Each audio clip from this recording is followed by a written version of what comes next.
मैं जानता हूं कि यह क्षेत्र कितना संवेदनशील है। हमारा पड़ोसी किस प्रकार की समय समय पर नापाक हरकतें करता रहता है, यह बतलाने की जरूरत नहीं है। आए दिन कुछ न कुछ दुर्घटनाएं होती रहती हैं।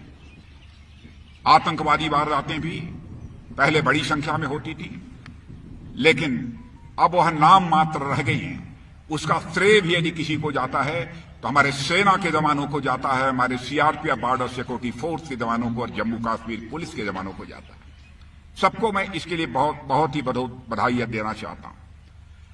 पाकिस्तान बराबर bleed India with thousands of cuts के साथ हर समय यह कोशिश करता है कि भारत सदैव परेशान रहे, लेकिन आप सब इस देश की ऐसी फेंसिंग वायर हैं कि जिसके कट का प्रयास करने वाले खुद ही ब्रीडिंग के शिकार हो जाते हैं और आपकी मुस्तैदी से उसके अपने कट के प्रयास का खुद ही खामियाजा हमारे पड़ोसी को भुगतना पड़ता है। मैं दोस्तों बतलाना चाहता हूं कि आपके ऊपर देश को पूरा भरोसा है कि आप सब किसी स्तर पर भी और किसी भी स्थिति का सामना करने के लिए सदैव तैयार हैं, ऐसा देश यह मानकर चलता है। इतना बड़ा मन इन भारतवासियों का है।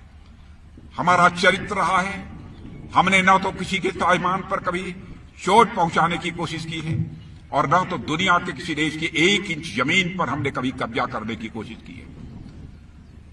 और मैं जानता हूं भले ही यह सब हमने न किया, लेकिन देश की सीमाओं की सुरक्षा जिस दिलेरी के साथ आपने सबने की है, उसकी जितने भी सराहना की जाए वह कम है। मुझे याद है 1971 का वार हुआ था, आपको विजय प्राप्त हुई थी।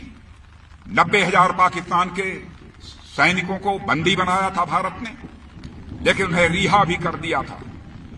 और जब कुछ प्रिजनर्स, कुछ बंदी पाकिस्तान के यहां रह गए थे, साथ बैठकर हमारे यहां सेना के जवानों को और अधिकारियों को भोजन करते हुए उन्होंने देखा, तो उन्होंने कहा कि पाकिस्तान में हमने कभी ऐसा नहीं देखा है।